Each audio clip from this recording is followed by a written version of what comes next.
SIR क्या है? OBC मोर्चा क्या है? इसका क्या विजन मिशन है? भारतीय जनता पार्टी ने एक व्यवस्था बनाई हुई है, निचले लेवल से लेकर राष्ट्रीय लेवल तक ये मोर्चा काम करता है।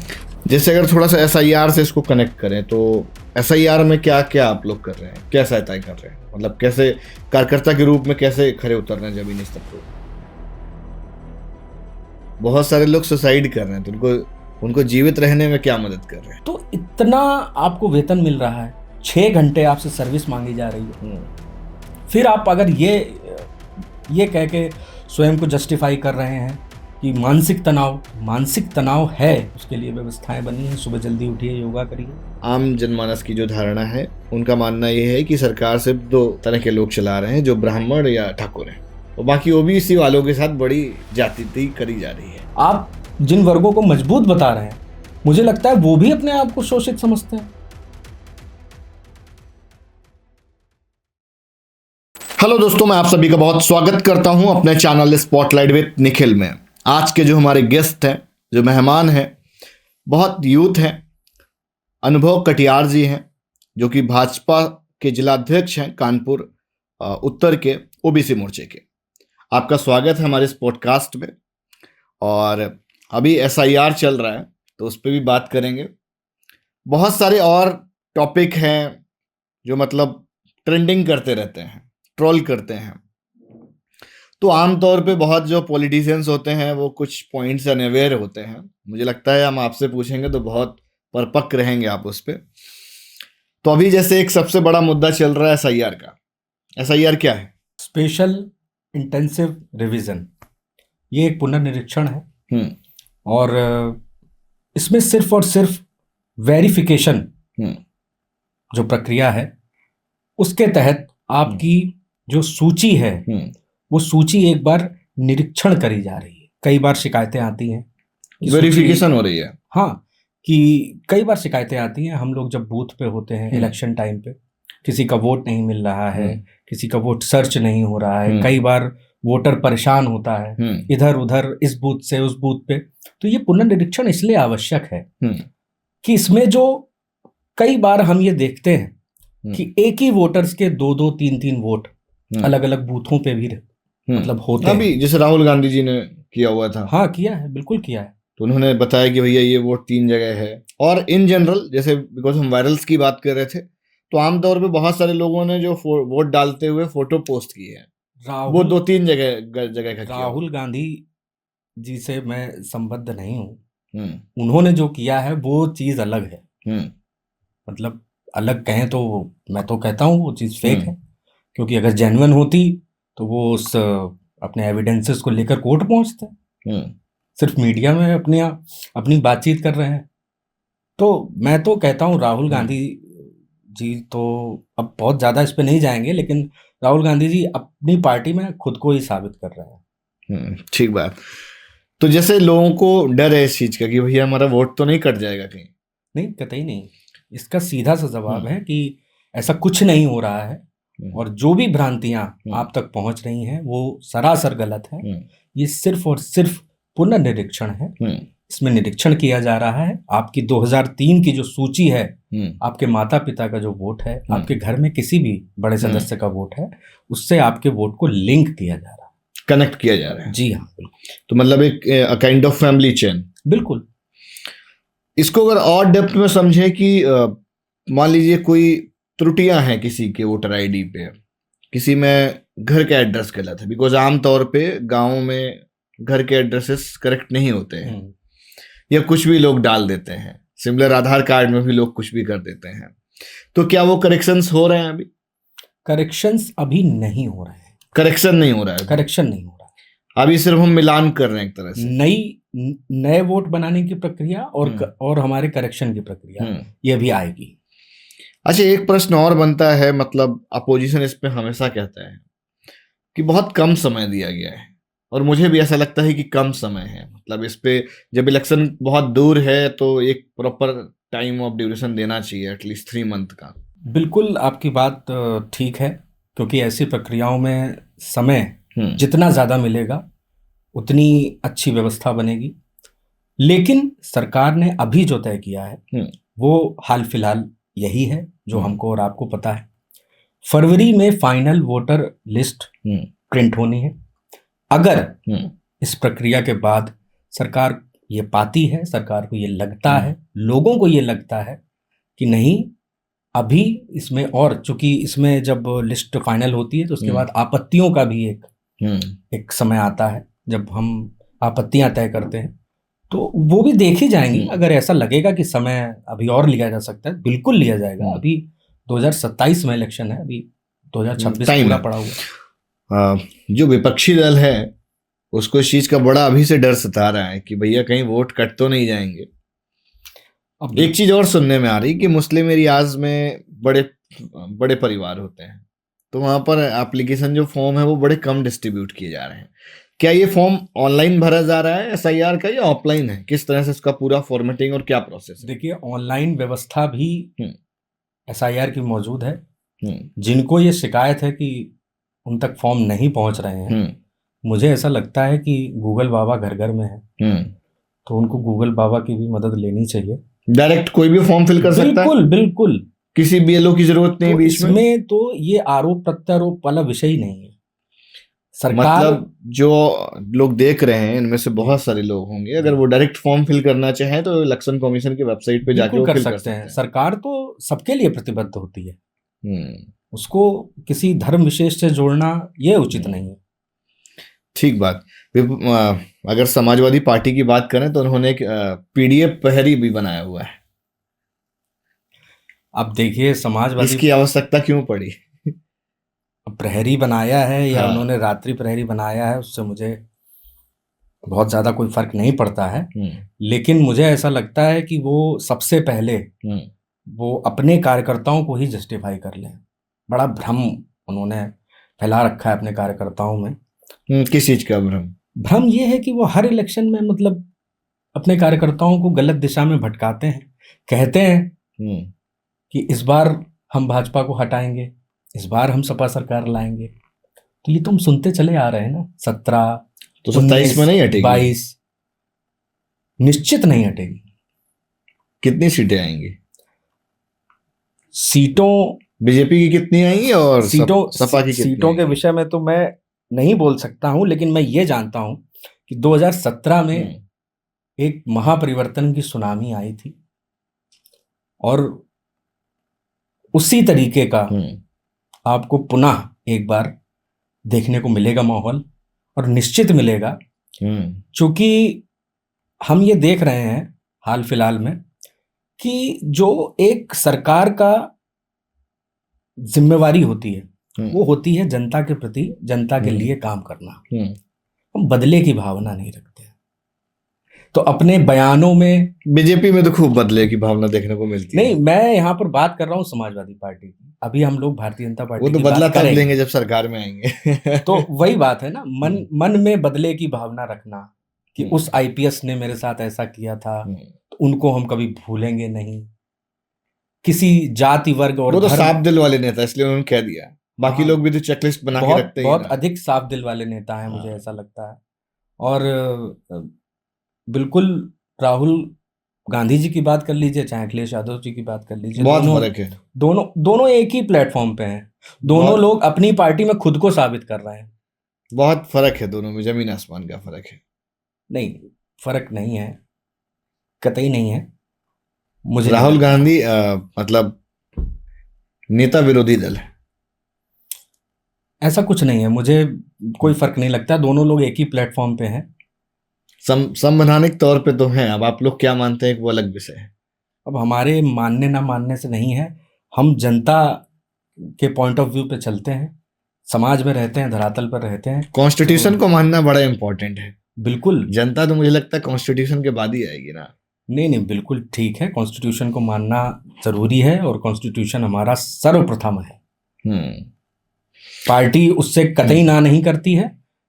जो लोग इस पर आरोप लगाते हैं उनको यह भी देखना चाहिए कि मोदी जी जितनी बार भी 3 बार शपथ ले चुके हैं प्रधानमंत्री की, और आपने देखा होगा संसद में अगर उन्होंने सबसे पहले, संसद जो देश का लोकतंत्र जहां से चलता है, वहां पर घुसने से पहले उन्होंने मत्था टेका है, और दूसरा मत्था हमारे संविधान पे टेका है। ठीक बात। अगर थोड़ा सा ओबीसी मोर्चा की तरफ आए जी, तो ओबीसी मोर्चा क्या है, इसका क्या विजन मिशन है?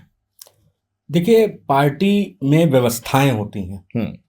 पार्टी अपनी व्यवस्थाओं को अगर सिर्फ और सिर्फ एक चेन में अगर आपको चलना हो तो शायद थोड़ा मुश्किल होगा जी। जैसे हम अपने हिंदू धर्म में ले लें, माँ शक्ति की अगर हम बात करें तो उनके 10 हाथ होते हैं। तो 10 हाथ ज्यादा मजबूत होते हैं, वो अलग अलग शस्त्र उठाते हैं। वैसे ही पार्टी की भी एक व्यवस्था है जो धरातल तक उतरती है, और इसमें सभी भारतीय जनता पार्टी 7 मोर्चों में काम करती है। ओबीसी मोर्चा, महिला मोर्चा, अल्पसंख्यक मोर्चा, युवा मोर्चा, जनजाति मोर्चा। ऐसे ही एक ओबीसी मोर्चा है जो भारतीय जनता पार्टी ने एक व्यवस्था बनाई हुई है। निचले लेवल से लेकर राष्ट्रीय लेवल तक ये मोर्चा काम करता है। तो इसके मुख्य कार्य क्या क्या रहते हैं, मतलब टारगेटिंग क्या क्या है, मतलब पार्टी के पॉइंट ऑफ व्यू से? पार्टी जो भी एक ओबीसी वर्ग के लिए जो भी व्यवस्थाएं लाती है विशेष, उन सारी व्यवस्थाओं को धरातल तक उतारने का काम ओबीसी मोर्चे का होता है। जैसे अगर थोड़ा सा एसआईआर से इसको कनेक्ट करें तो एसआईआर में क्या क्या आप लोग कर रहे हैं, क्या सहायताएं कर रहे हैं, मतलब कैसे कार्यकर्ता के रूप में कैसे खड़े उतर रहे हैं जमीनी स्तर पर? एसआईआर में सिर्फ ओबीसी मोर्चा नहीं, समस्त भारतीय जनता पार्टी काम कर रही है। और जहां पर हम लोगों को एक होने की बात होती है वहां हमारा मोर्चा कोई पार्टी से अलग नहीं है। हम लोग जो भी हैं, हमको पार्टी ने बनाया है। आप उसी का एक पहलू है। जी हाँ, बिल्कुल, हमको पार्टी ने बनाया, हमसे पार्टी नहीं है, हम पार्टी से हैं। तो पार्टी हमको जहां याद करती है हम वहां खड़े पाए जाते हैं। और रह गई इसकी बात, एसआईआर की बात, तो हम सब लोग अपने शीर्ष नेतृत्व का अक्षर सा पालन करते हैं, उनके आदेश का। तो एसआईआर में हम लोग बीएलओस की मदद भी कर रहे हैं, घर घर तक उनको पहुंचा रहे हैं। कभी उनके फॉर्म नहीं मिल रहे हैं तो वो घर भी फाइंड करा रहे हैं। कई लोग घर छोड़ के जा चुके हैं जो ये तो काम में मदद कर रहे हैं, शिफ्ट हो गए। बहुत सारे लोग सुसाइड कर रहे हैं, तो उनको जीवित रहने में क्या मदद कर रहे हैं? अब सुसाइड से आपका कहना है जो अभी हाल में जो घटनाएं हुई हैं, हाँ, बहुत सारी घटनाएं हुई हैं, एक दो तो निश्चित ही दुखद है। और क्यों हो रही है, आपका क्या ओपिनियन है? मेरी संवेदनाएं भी हैं ऐसे परिवार से, लेकिन इस पर अगर विचार करें तो ये सिर्फ और सिर्फ इसको एक तरफा नहीं देखना चाहिए, क्योंकि कोई घटना घटती है तो उसके पीछे बहुत सारे रीजंस होते हैं। हम सिर्फ एक रीजन हमेशा इसलिए पकड़ते हैं जो बहुत हमें लगता है महत्वपूर्ण है, और वो दिशा को और घटना को अलग दिशा में ले जा सकता है, भटका सकता है। तो कई लोग इसको भटकाने का प्रयास करते हैं। तो हमें भटकना नहीं है, इसलिए नहीं भटकना है क्योंकि बीएलओज जो होते हैं वो एक्चुअल में शिक्षक होते हैं। शिक्षक यानी गुरु, गुरु यानी मार्गदर्शक। इसीलिए कहा गया है गुरुर ब्रह्मा गुरुर विष्णु गुरुर देवो महेश्वरा गुरुर साक्षात परम ब्रह्म तस्मै श्री गुरुवे नमः। गुरु का मतलब कि हम अनुसरण करते हैं गुरु का। तो गुरु समाज को बनाने वाला है, राष्ट्र निर्माण करने वाला है। लेकिन अगर गुरु ही भटक जाएगा और वो सरकार के ऊपर आरोप लगाने लगेगा, ये बताइए कि सरकार आपको व्यवस्थाएं दे रही है, हर तरीके की व्यवस्थाएं दे रही है। अगर हम देखें तो बेसिक में औसतन 50 से 55 हजार के आसपास वेतन होता है। माध्यमिक में यही वेतन बढ़कर 70 या 75 या इससे भी ज्यादा हो सकता है। तो इतना आपको वेतन मिल रहा है, 6 घंटे आपसे सर्विस मांगी जा रही है। फिर आप अगर ये कह के स्वयं को जस्टिफाई कर रहे हैं कि मानसिक तनाव, तो मानसिक तनाव है तो उसके लिए व्यवस्थाएं बनी है। सुबह जल्दी उठिए, योगा करिए, मानसिक तनाव आपका दूर होगा, मेडिटेशन करिए। लेकिन बड़ी घटनाएं हैं, बड़ी घटनाएं हैं। मैंने आपसे कहा भी संवेदनाएं व्यक्त करनी है, लेकिन देखना यह है कि हमको जो व्यवस्थाएं मिल रही हैं, सरकार जो हमको जो व्यवस्थाएं दे रही है, उससे हम अपने आप को जस्टिफाई कर रहे हैं कि नहीं कर रहे हैं। अगर हमसे काम मांगा जा रहा है, निखिल जी, मैं आपसे कह रहा हूँ, ये थोड़ा सा मतलब महत्वपूर्ण विषय है, इसलिए मुझे लगता है ज्यादा इस विषय में चर्चा हो जाएगी। अगर हम कहीं भी प्राइवेट जॉब करते हैं, तो हमें 9 से 10 घंटे की सर्विस करनी पड़ती है। मैंने खुद किया है प्राइवेट जॉब। हाँ हाँ ठीक है। तो 9 से 10 घंटे की हमको सर्विस करनी पड़ती है और हमको अपना काम सेटिस्फाइड करवाना पड़ता है अपने सीनियर्स को, जस्टिफाई करना पड़ता तो है। मुझे ऐसा लगता है गवर्नमेंट जॉब से ज्यादा स्ट्रेस तो प्राइवेट जॉब में होता है। तब हमको ऐसी शिकायतें नहीं सुनने को मिलती हैं। तो मेरा कहना, मैं किसी के ऊपर आरोप नहीं लगा रहा हूँ। इसमें एक और बड़ा प्रश्न बनता है, मतलब जो भी मेरे मन में आ रहा है कि क्या गवर्नमेंट ने इससे पहले कोई कैलकुलेशन बैठाई कि इसको आम तौर पे अगर इसको ग्राउंड लेवल पे किया जाएगा तो कितना समय लगेगा? क्या शिक्षकों से मीटिंग की या बीएलओ से मीटिंग की? बिल्कुल ऐसा है, क्योंकि सरकार जब कोई व्यवस्था बनाती तो निश्चित ही उसके पीछे पहले एक कैलकुलेटिंग एक व्यवस्था एक तैयार होती है। देखा जाता है कि कैसे हम इसको धरातल तक उतारेंगे।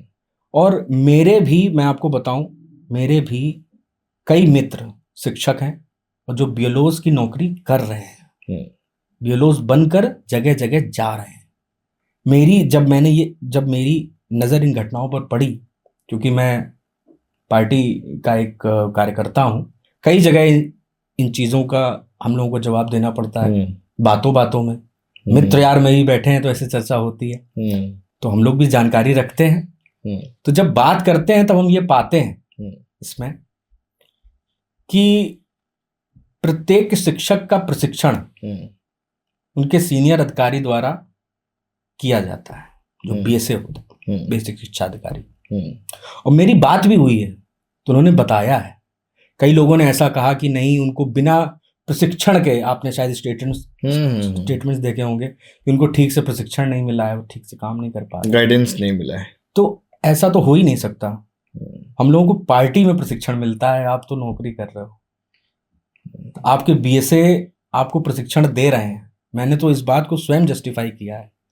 जो भी मेरे मित्र हैं, मैंने उनसे बात करी। पार्टी में स्ट्रांग लेवल पे गाइडेंस चल रहा है। अगर यही गाइडेंस मुझे लग रहा है बीएलओस को दिया जाता तो और इजी होता करना। देखिए, बीएलओस के लिए जो भी एक बूथ पे लमसम 1000 वोट के आसपास होता है और 1000 वोट पे एक बीएलओ सुनिश्चित किया गया है। ये मुझे लग रहा है आप मैक्सिमम बता रहे हैं, ये तो बहुत बड़ा बूथ हो गया 1000 वोट का मतलब। हाँ बिल्कुल ऐसे ही होता है। हाँ, 900 से 1000 इतनी एक व्यवस्था होती है। बहुत कम ऐसी जगह होंगी, रेयर होंगी, जो 750 से 900 तक कनेक्ट होती होंगी।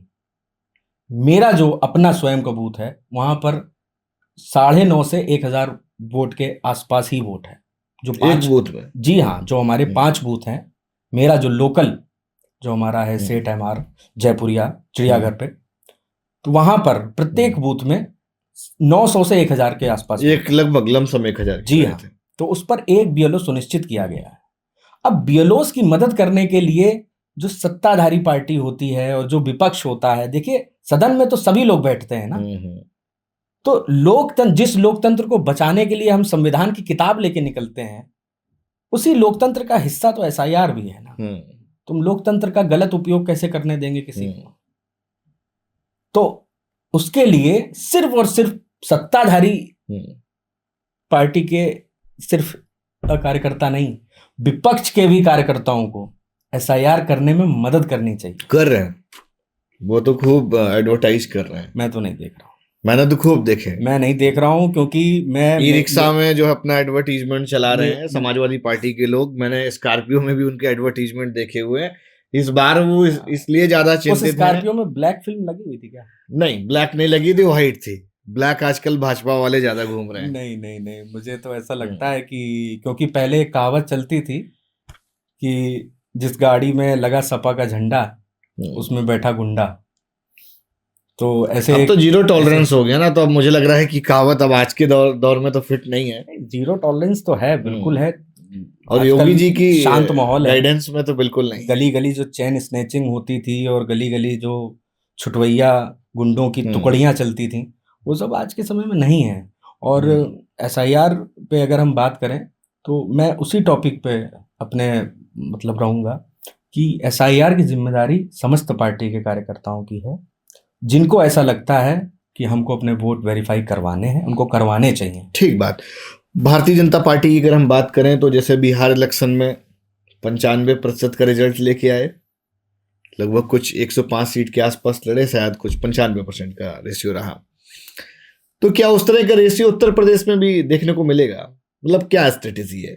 मतलब आमतौर पे लोगों को लगता है कि बूथ मैनेजमेंट बड़ा स्ट्रांग है, तो कितने लोगों की बूथ में टीम होती है? बूथ की टीम हमारे 11 लोगों की होती है और इसके अलावा अन्य कैटेगरीज भी बांटी जाती हैं। अन्य कैटेगरीज में स्मार्टफोन की सूची, बाइक की सूची, बुजुर्गों की सूची, युवाओं की सूची, इस वर्ष से इस वर्ष तक के लोगों की सूची, ऐसे करके तमाम कैटेगरीज होती हैं। तो मैं ऐसा पाता हूं अपने संगठन में, मुझे गर्व भी है कि मैं भारतीय जनता पार्टी जैसे संगठन का कार्यकर्ता हूं। तो मैं ऐसा पाता हूं कि हमारे पास प्रत्येक बूथ पे 40 से 45 लोगों की बड़ी मजबूत सूची होती है, और ये तो सिर्फ ऑन पेपर होती है, एकदम जेन्युइन वाली, जिसमें ऑन पेपर नाम और फोन नंबर हमारे पास होता है। बाकी धरातल पे काम कर रहे कार्यकर्ता को ये भी पता होता है कि कौन पूर्व है, कौन निवर्तमान है, कौन वर्तमान है, कौन सीनियर है, कौन प्रदेश लेवल का कार्यकर्ता है, कौन क्षेत्र लेवल का, कौन जिला लेवल का। तो उनको भी बुलाते हैं, मीटिंग्स होती हैं। बिल्कुल होती हैं, बूथ लेवल पे हमारे यहाँ मीटिंग होती है। मैं बड़ी मीटिंगों की बात नहीं कर रहा हूँ, छोटी छोटी बूथ लेवल पे हमारे यहाँ कमरा बैठक भी होती है। कमरा बैठक जिसमें 10 से 15 लोग रहते हैं। उसमें संघ का भी योगदान होता है? क्यों नहीं होता है, मात्र संगठन है हमारा। बिल्कुल। अगर थोड़ा सा ऐसे समझे कि ओबीसी मोर्चा के आप जिलाध्यक्ष हैं जी, है ना, तो आपको क्या क्या दायित्व अभी मिले हुए हैं? फिलहाल तो यही है। तो आप भी बूथ जा जाके उस चीज को मॉनिटर करते हैं? बिल्कुल जाता हूँ, बिल्कुल जाता हूँ। और पार्टी की जो व्यवस्था है संगठन लेवल पे, हमको वो भी काम करने पड़ते हैं। पार्टी जो भी हमें निर्देश देती है हम उसका अक्षरशः पालन करते हैं, और अपने बूथ को भी साथ में मजबूत करना, ये भी मेरी जिम्मेवारी है। ऐसा नहीं है कि मैं बाहर जा रहा हूँ या शहर में काम कर रहा हूँ, किसी भी व्यवस्था में काम कर रहा हूँ तो मैं अपना बूथ भूल जाऊंगा, ऐसा नहीं है। हमारे लिए हमारा बूथ प्रथम। बीजेपी और अदर पार्टीज में वर्किंग के टर्म्स में क्या अंतर पाते हैं आप एज एन यूथ? फर्क है, और ये फर्क और फासला बहुत बड़ा है। मतलब 19-20 वाला फर्क है या बहुत 16-20 वाला? 16-20 भी आपने कम बताया है, ये 11-20 वाला फर्क, 11-20 वाला फर्क है। बिल्कुल हो सकता है, क्योंकि जितनी भी पार्टी शीर्ष नेतृत्व द्वारा जो भी योजनाएं चलाई जा रही हैं वो एकदम पारदर्शी हैं, और जो मूलभूत सिद्धांत है सबका साथ, सबका विकास, सबका प्रयास और सबका विश्वास, हम इस पर एकदम खरे उतरते हैं। एकदम खरे उतरने का मतलब है कि हम लोग स्वयं देखते हैं, किसी प्रकार का कोई भेदभाव नहीं। लोग चाहे हमारे ऊपर चाहे जितने आरोप लगाएं, मुझे ऐसा लगता है कि हम सिर्फ और सिर्फ ये फर्क तब देख सकते हैं जब राशन की दुकान पर लाइन लगती है। राशन की दुकान पे या जो कोटेदार वाली कोटेदार हाँ। निश्चित ही जब वो राशन जब बंटता है तो जो हमसे ये कहते हैं कि हम धर्म विशेष के आधार पर लोगों को चुनते हैं, वो स्वयं देख सकते हैं। लेकिन यही लाइनें जब 2012 से 17 के सरकार में लगती थी तो वो किसी जाति वर्ग और धर्म वर्ग के लिए ही लगती थी। दरअसल तो ये तो प्रक्रिया बहुत पहले से चली आ रही है, अभी की नहीं है। जातिगत जनगणना क्यों नहीं कराई जा रही है भैया? जब SIR चल रहा है, वेरिफिकेशन कर रहे हो, तो एक कॉलम उसका भी डाल देते हैं। नहीं, जातिगत जनगणना बहुत आवश्यक है, मैं इसका पूर्ण समर्थन करता हूँ। जिसकी जैसी हिस्सेदारी उसकी वैसी भागीदारी, और ये निश्चित ही इस लोकतंत्र को एक नई दिशा प्रदान करेगा। मैं इसका पूर्ण समर्थन भी करता हूँ। पार्टी ने जो आदेश जारी किया है हम उस पर आएंगे, निश्चित आएंगे। हमारे नेतृत्व का जब आदेश होगा तो ये जातिगत जनगणना होगी। अब इसी के साथ अगर इस चीज को डाल दिया जाए तो व्यवस्थाएं बिगड़ेंगी। एक समय पर एक काम हो, अच्छा हो, बेहतर हो, नहीं जब सब कुछ हो ही रहा है तो एक कॉलम उसका भी डाल देते हैं। बिल्कुल डाला जाएगा, लेकिन हर चीज का एक समय होता है ना, मैं आपको बता रहा हूँ। तो 2027 से ही पहले SIR क्यों? 27 के बाद करा लेते हैं SIR। 27 के चुनाव से पहले ही कराना है ना, इसीलिए कराना है कि चुनाव में पारदर्शिता हो। चुनाव में क्यों आरोप लगने हैं? बाद में जो लोग हम पर आरोप लगाते हैं, कम से कम शायद नहीं लगाएंगे अब की बार। ठीक है, कुछ आप फिल्म बदल रहे हैं मतलब स्क्रिप्ट इस बार चेंज होगी। ईवीएम बोलते हैं, वोट चोरी बोलते हैं, वो स्वयं को जस्टिफाई कर रहे हैं अपने कार्यकर्ताओं के बीच में। चलो थोड़ा सा बीजेपी की तरफ आएंगे जी। भारतीय जनता पार्टी जो है आमतौर पे जो आम जनमानस की जो धारणा है, उनका मानना यह है कि सरकार सिर्फ दो तरह के लोग चला रहे हैं, जो ब्राह्मण या ठाकुर हैं जी। जिसमें से ठाकुर यूपी के अंदर देखें तो टॉप प्रायोरिटी पे है, दूसरे नंबर पे ब्राह्मण है, और बाकी ओबीसी वालों के साथ बड़ी जाति करी जा रही है। तो आप इसको कैसे देखते हैं? ऐसा है सच में? आप तो ओबीसी समाज से भी आते हैं और ओबीसी मोर्चा के जिलाध्यक्ष भी हैं जी।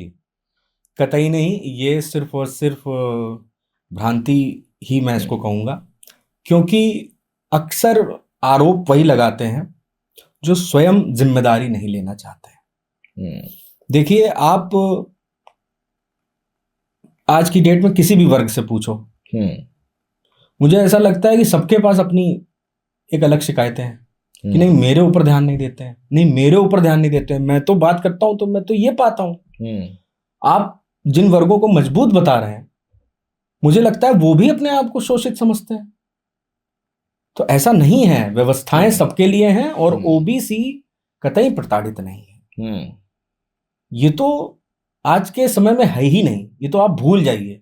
ओबीसी कभी प्रताड़ित हुआ करता था, अब नहीं है, अब नहीं होता है ओबीसी। अभी हाल ही में पल्लवी पटेल जी का मुझ जैसे छोटे और साधारण कार्यकर्ता को पार्टी ने यहां से उठाकर यहां तक लाई है, तो मुझे ऐसा लगता है ये एक अच्छा उदाहरण है आज के युवाओं के लिए, आज की जनरेशन। पल्लवी पटेल जी का भी कुछ दिन पहले का ही बयान है कि भैया नहीं भरेंगे एसआईआर फॉर्म, हमको क्या जरूरत है जब हमारे पास ऑलरेडी फॉर्म है, हमारे पास सारे तथ्य मौजूद हैं, हमारे पास डॉक्यूमेंट्स हैं, कोई आज से थोड़ी हम वोट डालना शुरू कर रहे हैं, हम तो पहले से हमारे दादा परदादा सब डालते रहे।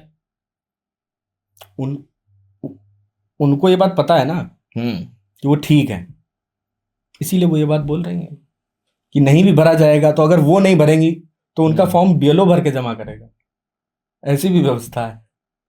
अच्छा, जो नहीं भरेंगे उसका बीएलओ भी भर के जमा करेगा? बिल्कुल, बीएलओ आपके घर से जानकारी ले जाएंगे, आपके घर पे कोई तो मतलब it's kind of door to door survey है। बिल्कुल बिल्कुल, आपके घर पे कोई तो मिल जाएगा। ये तो सिर्फ और सिर्फ अपने आप को चमकाने के लिए ऐसा स्टेटमेंट दिया जाता है। एक अंत में प्रश्न और लूंगा कि आपको भविष्य में किस चीज की चिंता सताती है?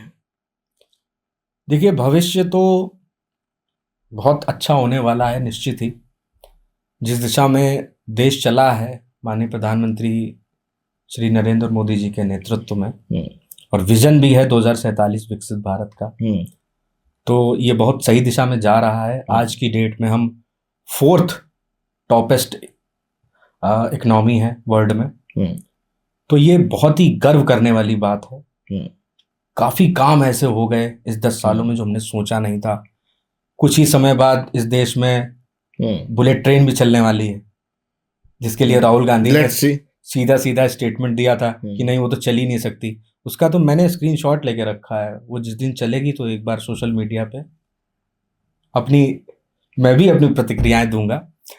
तो 2047 का जो विकसित भारत का हमारा विजन है, हम निश्चित ही उसको पूरा करेंगे। लेकिन जैसा आपका ये क्वेश्चन है भविष्य, तो मुझे चिंता और मतलब चिंता तो ज़्यादा नहीं है, लेकिन हाँ ये ज़रूर सोचता हूँ कि अभी मैं हाल में एक सर्वे देख रहा था जिसमें ये बताया गया कि माइनॉरिटीज़ जो हैं, माइनॉरिटीज़ में बहुत सारे लोग आ जाते हैं। मैं सिर्फ एक जगह जा रहा हूँ, मुस्लिम माइनॉरिटीज की बात कर रहे हैं। मुस्लिम माइनॉरिटी 10% अगर उनकी संख्या बढ़ती है तो वो हिंदू जो कम्युनिटी है उससे अधिक हो जाएंगे। तो मुझे सिर्फ और सिर्फ इस बात की चिंता है कि आज के समय में हमारे माँ बाप हमको, अपने बच्चों को आशीर्वाद के रूप में घर, मकान, पैसा, गाड़ी, सिर्फ और सिर्फ इसकी चिंता नहीं करनी है। मुझे ऐसा लगता है कि अगर मुझे कहने का अवसर मिले तो मैं सबसे ये निवेदन करना चाहता हूं कि ऐसा नहीं करना, इसलिए नहीं करना कि हमें अपने बच्चों के भविष्य की चिंता भी करनी है। तो अगर हम आज इस पर ध्यान नहीं देंगे कि हमारी जनसंख्या कैसे बढ़ेगी और हम कैसे बढ़ती हुई जनसंख्या को रोक सकते हैं। जैसे अभी एक कानून आना था, एक देश एक कानून, जिसमें शायद आगे चलकर ये भी आता कि जो हम लोगों के लिए होता है, जो हमने अपना संस्कार बना रखा है, एक परिवार और 2 बच्चों का, तो ऐसे ही मुझे ऐसा लगता है ये नियम आना आवश्यक है। इसलिए आना आवश्यक है क्योंकि अगर ये संख्या बढ़ गई और कभी कश्मीर जैसे हालात हो गए कि रातों रात ऐलान हो गया, तब आप जो आज अपने बच्चों को दे रहे हैं घर, गाड़ी, पैसा, मकान, ये सब कहाँ काम आएगा? क्या देना चाहिए आपके हिसाब से? एक तो अच्छे संस्कार देने चाहिए और उनको ये सीख देनी चाहिए कि इस माहौल से कैसे लड़ना है, कैसे समझना है, कैसे निकलना है, और कभी ईश्वर ना करे कभी मतलब उनको ये फेस करना पड़े। मेरी भी छोटी बेटी है, तो मैं जब देखता हूँ तो मुझे ये सब चीज़ें बहुत नहीं लगती हैं कि मुझे भी पता है कि जब मैं कभी जाऊँगा वो तो ईश्वर की मर्जी है, घर, मकान, पैसा देके जाऊँगा, लेकिन एक बेहतर भविष्य हम देकर जा रहे हैं क्या? तो इसलिए एक बेहतर नेतृत्व बहुत आवश्यक है कि जब एक बेहतर नेतृत्व रहेगा तो ये सब चीजें नहीं बढ़ेंगी और इनको बढ़ने से निश्चित ही रोकना है। ठीक बात। अगर अनुभव कटियार जी से पूछा जाए कि भैया भविष्य की राजनीति कैसी होनी चाहिए, आपको किस तरह की राजनीति पसंद है? मुझे कोई बहुत ये नहीं है कि हाँ ऐसा होना चाहिए। जो चल रहा है वो बहुत अच्छा चल रहा है, जो चल रहा है नहीं वाकई में। पूछे कि भैया 2047 तक भाजपा बनी रहनी चाहिए। अब 2047 तक तो अभी एक स्टेटमेंट भी आया था अखिलेश यादव जी का, बड़ा ही भद्दा बोला उन्होंने, तो पता नहीं 47 तक रहेंगे भी कि नहीं रहेंगे। तो 2047 तक जो बात उन्होंने बोल दी वो बात वो अपने ऊपर लागू कर सकते हैं क्या? आप तो देखने के लिए रहेंगे, आप देखने के लिए रहेंगे कि क्या हुआ, क्या बदला, क्या नहीं बदला। देश सही दिशा में है, 4th इकोनॉमी हम लोग बन गए हैं, कोई रहे ना रहे। मोदी जी का आपने एक स्टेटमेंट सुना होगा, उन्होंने कहा ये देश रहना चाहिए। जब उनसे पूछा गया कि कल आप क्या समझते हो मोदी जी को कैसे याद किया जाए, तो उन्होंने कहा ये देश रहना चाहिए, मोदी रहे ना रहे। तो अखिलेश यादव जी को अपने गिरेबान में झांकना चाहिए। तो आज की राजनीति जो चल रही है वो बहुत बेहतर है और समग्र समाज को लेकर चलना है। वसुधैव कुटुंबकम को हम लोग मानने वाले लोग हैं।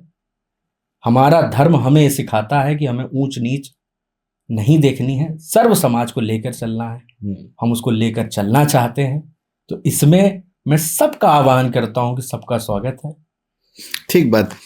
अगर हम भारतीय जनता पार्टी की बात करें और आप उसके कार्यकर्ता भी हैं, तो आपको कौन इंस्पायर करता है सबसे ज्यादा? ऐसा कौन बड़ा फेस है जो आपको लगता है यार कि ये मेरे आइडियल है? निश्चित ही हम सबके आइडियल नरेंद्र मोदी जी हैं और माननीय मुख्यमंत्री योगी जी हैं, क्योंकि सिर्फ और सिर्फ वो हमारे प्रधानमंत्री हैं इसलिए वो हमारे इंस्पिरेशन नहीं है। उन्होंने मुख्यमंत्री रहते हुए भी जो काम किए वो भी अपने आप में सराहनीय है। उनकी आप ये सब तो एक पॉलिटिकल वैल्यू हो गया, ये सब सारे पॉलिटिकल व्यू है। बहुत पर्सनल आप जाइए ना, थोड़ा सा आप देखिए ना प्रधानमंत्री जी का जीवन कैसा है, जीवन शैली कैसी है। कौन सा ऐसा व्यक्ति होगा जो अपनी माता जी को मुखाग्नि देने के बाद तुरंत बैठक लेने चला जाए? आप समझिए ना उस दिल की क्या वेदना रही होगी, कैसे उन्होंने बैठक ली होगी। कब राम मंदिर का जब शिलान्यास किया था तो सिर्फ 9 दिन नींबू पानी पी के रहना, सुबह उठकर योगा करना।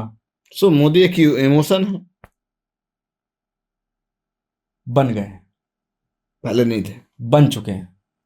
नहीं थे पहले भी, लेकिन अब वो रूप बहुत प्रचंड रूप हो गया है, बड़ा हो रहा है, बहुत निरंतर विकसित हो रहा है। What about Yogi ji? योगी जी के बारे में क्या ओपिनियन आपकी? योगी जी बहुत अच्छे नेतृत्व करता है, प्रदेश के लिए कैसे शासक है, बहुत स्पष्ट बोलते हैं। और निश्चित ही उत्तर प्रदेश में ऐसा नेतृत्व करता बड़े सौभाग्य से मिला है लोगों को।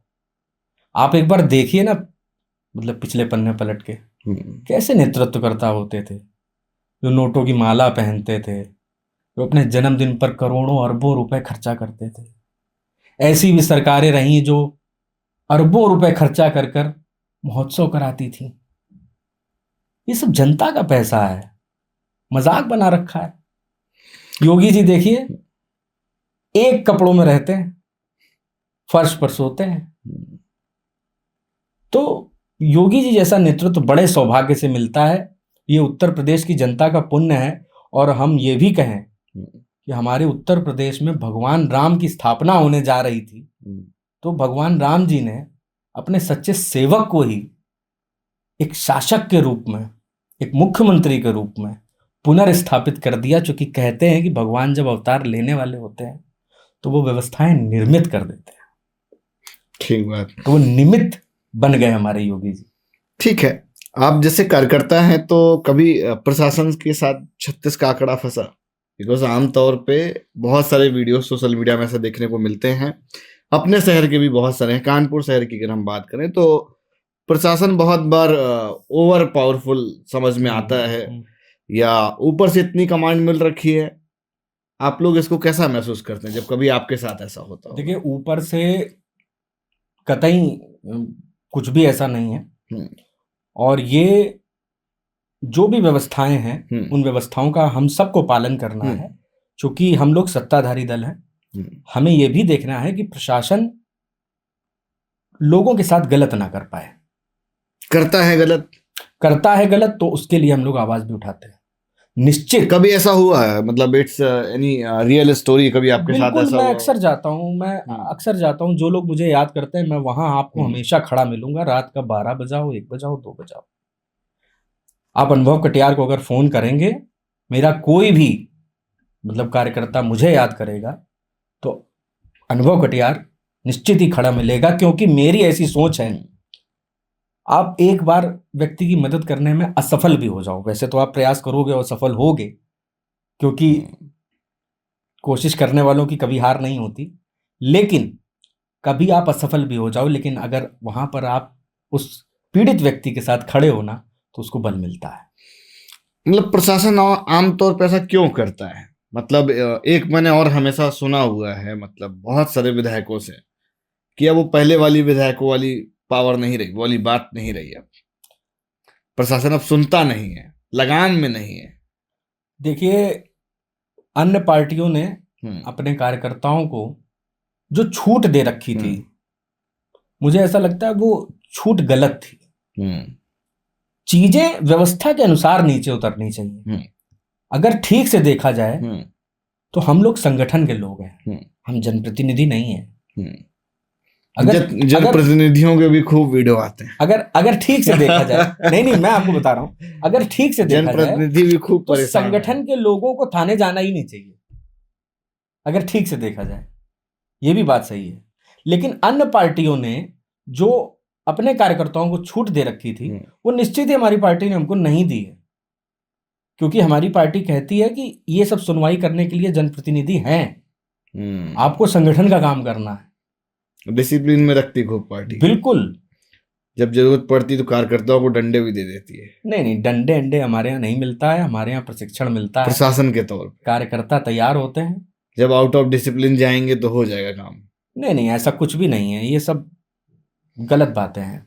भारतीय जनता पार्टी में वो 4-5 यूएसपीज, स्ट्रेंथ जिसको बोले, कि वो कौन कौन सी हैं? बिकॉज आप कार्यकर्ता भी हैं तो आप उस चीज को महसूस कर पाते होंगे। जैसे कि एक पॉइंट तो समझ में आ गया कि भैया बूथ बहुत मजबूत है, और जीतने के क्या खास कारण है। जैसे आपने बताया कि प्रचंड जीत होती है, जैसे बिहार इलेक्शन देखो, या आप प्रीवियस कोई भी एक ट्रेंड उठा के देखो, 2014 देखो, या यूपी में 2017 देखो, तो वो कहीं ना कहीं, जैसे आपने अभी कहा कि वो 17 में जो लहर आई थी वो भी 27 में भी आएगी। तो उसके लिए किस तरीके से काम कर रहे हैं? ये जो कॉन्फिडेंस से आप कह रहे हैं, उसके पीछे का राज क्या है? कॉन्फिडेंस इसलिए है कि ये कभी कभी लोग इसको अति आत्मविश्वास भी कहते हैं। जब हम लोग मतलब कहीं चर्चा करते हैं, कह देते हैं ओवर हाँ, कॉन्फिडेंस। तुमको ज्यादा ओवर कॉन्फिडेंस तो नहीं है, तो हमको ओवर कॉन्फिडेंस नहीं है, हमको विश्वास है, क्योंकि ये विश्वास जनता से उत्पन्न होता है। क्योंकि जिस जनता के लिए जिस जिस जनता ने हमको जिम्मेदारी दी है, सरकार बनाई है, और उसी सरकार के अंडर में रहकर हम सभी कार्यकर्ता काम करते हैं, उसकी नीतियों को धरातल तक उतारते हैं, तो तमाम ऐसी भी हमारी योजनाएं हैं जो हमें बार बार जीवंत कर देती हैं, जिनको हम धरातल तक पहुंचाते हैं। जैसे आप बहुत छोटे छोटे उदाहरण हैं, पॉलिसीज बहुत परफेक्ट है, मतलब पॉलिसी बहुत परफेक्ट है, मतलब उनका एग्जीक्यूशन जो है वो इक्विवेलेंट धरातल पर बहुत अच्छा है, एकदम इक्विवेलेंट है बिल्कुल। और हमारे सभी शहर के सभी माननीय जनप्रतिनिधिगण, चाहे विधायक हो, सांसद हो, प्रत्येक एक व्यवस्था को बहुत अच्छे से उतारते हैं, चाहे वो मेडिकल से रिलेटेड व्यवस्था हो, चाहे गरीब बेटियों की शादी की व्यवस्थाएं हो, मतलब हर जगह कितना अच्छे से संगठन हमारा चलता है, एक परिवार की तरह हाथ से हाथ मिलाकर, कंधे से कंधा मिलाकर। अब आप ये देखिए, सबसे ज्यादा मुझे ऐसा लगता है कि मेडिकल जो इमरजेंसी होती है, वो वाकई में अगर आप वहां अगर कुछ कर पाते हैं तो आपको भी बहुत अच्छा फील होता है। मेडिकल इमरजेंसी इस तरीके की, जैसे कई लोग आज की डेट में जिनके आयुष्मान कार्ड नहीं बने हुए हैं, तो उनको जनप्रतिनिधियों के माध्यम से मुख्यमंत्री विवेकाधीन कोष, इसकी एक व्यवस्था की गई। सांसद, माननीय सांसद जनों के पास भी ऐसी व्यवस्था है। तो जब हम माननीय विधायक जी के पास जाते हैं, देखिए जो भी आयुष्मान कार्ड से वंचित लोग हैं, किन्हीं भी कारणों से, मैं उन कारणों पे नहीं जाऊंगा, किन्हीं भी कारणों से अगर आप आयुष्मान कार्ड से वंचित हैं, ये मैं इसलिए बताए दे रहा हूँ कि शायद बहुत सारे लोगों को ना पता हो, इसका भी लाभ उनको मिलना चाहिए, क्योंकि हम लोग धरातल पर जाते हैं इन्हीं व्यवस्थाओं को लेकर कि अगर आपको योजनाओं के बारे में नहीं पता है, हम हैं उसके लिए, हम बताते हैं उसके लिए। तो मुख्यमंत्री विवेकाधीन कोष एक व्यवस्था है, जिसका एक जो कार्य करने की नीति है वो ये है कि हम किसी को भी वंचित नहीं रहने देंगे। अगर आयुष्मान कार्ड की आप फुलफिलिंग नहीं कर पा रहे हैं, जो भी उसमें मांगे आपसे की गई हैं, जो भी क्राइटेरिया है, हाँ, जो भी क्राइटेरिया, अगर आप उसको फुलफिल नहीं कर पा रहे हैं, तो भी आप इस योजना से वंचित नहीं रह सकते हैं। कानपुर में 2 अस्पताल, रेजेंसी और फॉर्च्यून हॉस्पिटल, ये संबद्ध किए गए हैं सरकार से मुख्यमंत्री विवेकाधीन कोष के लिए।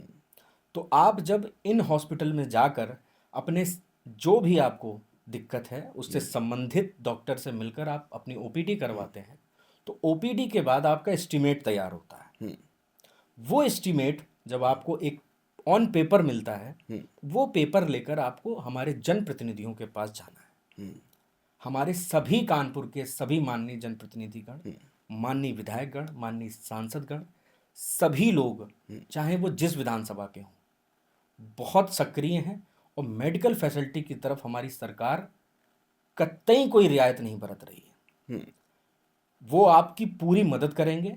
और फिर भी अगर आपको ऐसा लगता है कि कई लोगों का माइंडसेट होता है कि विधायक जी मिलेंगे नहीं, सांसद जी नहीं मिलेंगे, तो हम लोगों से संपर्क करिए। आपके क्षेत्र में रह रहे प्रत्येक पार्टी का कार्यकर्ता के पास ये अधिकार है। प्रोसेस जान रहे हैं तो प्रोसेस बता देंगे, हो जाएगा। बिल्कुल, वो सिर्फ आपको प्रोसेस नहीं बताएंगे, करा के भी देंगे। भारतीय जनता पार्टी का कार्यकर्ता इसीलिए देवतुल्य कहा जाता है। वो आपको करा के देंगे, वो रास्ता नहीं दिखाएंगे, हाथ पकड़ के आपको पहुंचाएंगे, वहां तक पहुंचा देंगे। क्या बात है, बिल्कुल। ठीक है, बात करके आपसे बहुत अच्छा लगा, और इसी वार्तालाप के साथ हम इस पॉडकास्ट को देंगे विराम। नमस्कार।